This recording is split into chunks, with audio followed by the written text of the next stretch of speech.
The best way to start this video is just to look at some of the amazing kind of space vehicles that the art team are putting together in this book. It's definitely for me is the highlight. I've managed to figure out this guided view so I can zoom in a little bit, but these shots here are like, I just think they're amazing, just so beautiful. Like they're small enough panels per page, so it's nice to kind of zoom in on them.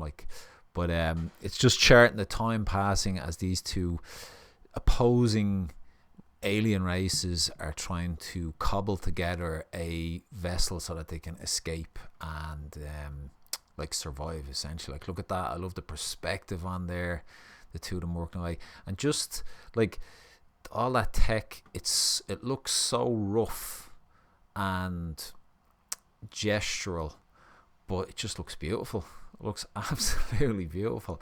I just love the spaceships in this story. Look at that. Amazing. So nice. What a vehicle. You just want to jump in that and fly that around the solar system. But I guess so what to say about I'm calling these parts because it's not clear where the issue breaks are, but it's a slow going story. Like, there's not there's a lot of kind of alien names, and like there's this kind of let me jump out this mall for a second.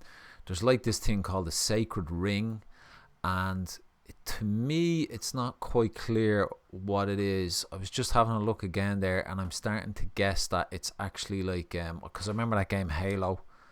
People lived on this Halo. I think this ring is also the same thing where people live on it. It's like this gigantic thing in space, and people are living on it. And there is there's kind of some lore building stuff in here where you get to see that the two races, it looks like the two races live on each different side of this ring. It looks like it's split in half. So you've got this green side for one race and this kind of orange side for the other race. And that ties in with the two characters that are trying to survive together. But yeah, it's a beautiful book. I'm not struggling with it. It's just great. I love sci-fi. I love looking at it.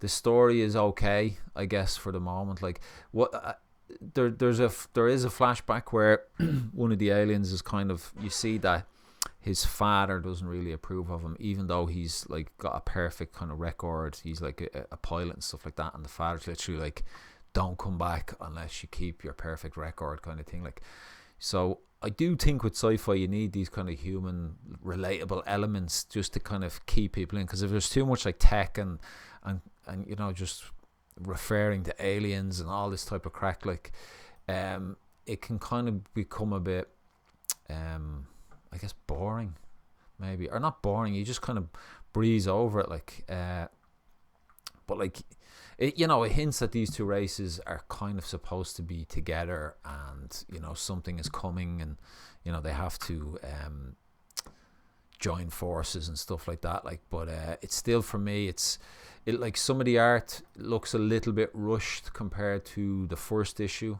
I guess this is normal when it comes to comics. Like, I'm really looking forward to seeing how it all pans out, and I'm waiting for that hook. Do you know what I mean? Like, I think there's lots of books that you read, maybe the hook comes early, or you have to get a few issues in, and then the hook kind of grabs you, and you go, right, this is what it's all about. Like, and I like most writers out there know how to do that, and they probably have a plan in mind of how to kind of hook people in. Like, I've yet to kind of get that, and like, it's Robert Kirkman. I've never really read any of his books before. I know obviously he's kind of a legend, and he's had highly successful IPs that were turned into TV shows and stuff like that. So he's clearly got a winning kind of formula.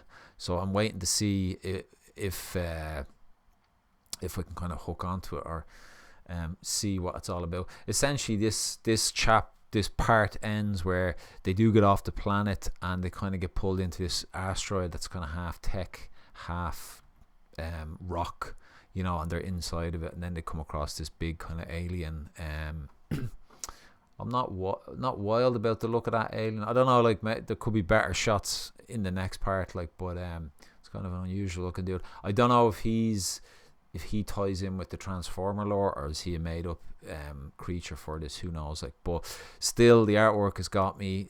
It's really beautiful, especially all those spaceships. Yeah, look, I'll leave it at that for now.